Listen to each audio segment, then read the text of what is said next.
Video शुरू करने से पहले अगर आप हमारे चैनल पर नए हैं तो चैनल को सब्सक्राइब करें और बेल आइकॉन जरूर दबाएं, क्योंकि यहाँ हम लाते हैं ड्रामों की वो कहानियाँ जो दिल को छू जाती हैं। कहानी की शुरुआत होती है इस लम्हे से जब आहाना अपने घर वालों को एक बड़ी खुशखबरी देती है। वो खुशी से दुर्गा देवी और बाकी बहुओं को बताती है कि बॉस ने उनके आइडिया को पसंद कर लिया है और कल सबको ऑफिस जाकर अपनी मूर्तियां दिखानी है और प्रेजेंटेशन देनी है। पहले तो किसी को यकीन नहीं आता, सबको लगता है कि आहाना मजाक कर रही है। मगर आहाना समझाती है कि अगर बॉस को उनका काम पसंद आया तो फंडिंग भी उन्हें ही मिलेगी। ये सुनकर दुर्गा देवी घबरा जाती हैं। वो कहती हैं कि उन्हें प्रेजेंटेशन देना नहीं आता, वो अंग्रेजी नहीं जानती, वो सिर्फ मिट्टी को शक्ल देना जानती हैं। बड़े लोगों के सामने बोलना उनके बस की बात नहीं। दुर्गा देवी का एतमाद टूटने लगता है, मगर उसी वक्त आहाना और अर्जुन उनका हौसला बढ़ाते हैं। आहाना प्यार से कहती है कि माँ, आपको अंग्रेजी बोलने की जरूरत नहीं, बस दिल से बात कीजिए। जैसे हमें समझाती है वैसे ही बॉस को समझा दीजिए। अर्जुन और आहाना सबको प्रैक्टिस करवाते हैं कि कैसे सलाम करना है, कैसे बात रखनी है और कैसे एतमाद के साथ खड़ा होना है।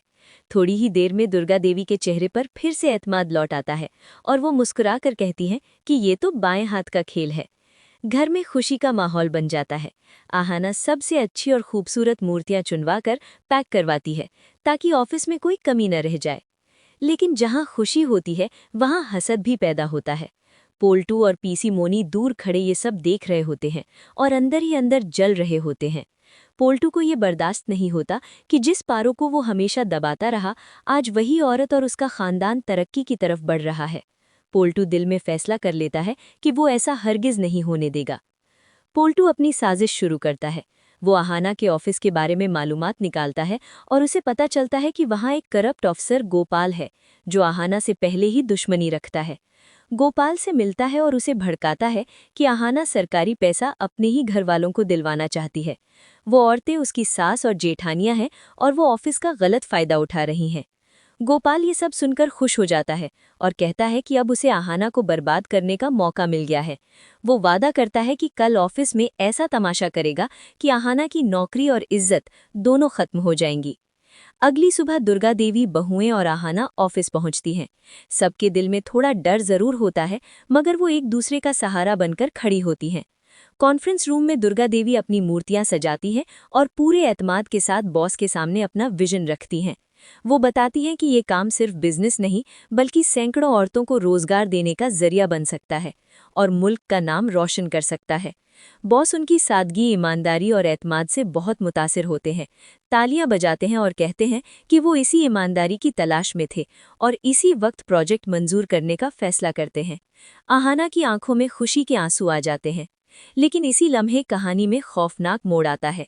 जैसे ही बॉस साइन करने वाले होते हैं, दरवाज़ा जोर से खुलता है और गोपाल और रूपा अंदर आ जाते हैं। गोपाल सबके सामने आहाना पर इल्ज़ाम लगाता है कि वो धोखा दे रही है और अपने ही खानदान को टेंडर दिलवाना चाहती है। ऑफिस में सन्नाटा छा जाता है। आहाना सफाई देने की कोशिश करती है, मगर गोपाल हद पार कर देता है और आहाना के किरदार पर घटिया इल्ज़ाम लगा देता है। ये सुनते ही दुर्गा देवी का जब्त टूट जाता है। वो गुस्से में उठती हैं और अगले ही लम्हे पूरे ऑफिस में एक जोरदार थप्पड़ की आवाज गूंजती है। दुर्गा देवी गोपाल को सबके सामने थप्पड़ मार देती हैं और धाड़ कर कहती हैं कि वो गरीब हो सकती हैं मगर चोर नहीं, और अगर किसी ने उनकी बहू के किरदार पर उंगली उठाई तो वो बर्दाश्त नहीं करेंगी। पूरा ऑफिस खामोश हो जाता है और आहाना हैरत से अपनी सास को देखती रह जाती है। अब सवाल ये है कि क्या बॉस गोपाल की हकीकत को समझ पाएंगे? क्या आहाना को इंसाफ मिलेगा या ये साजिश उसकी सफलता छीन लेगी? ये सब जानने के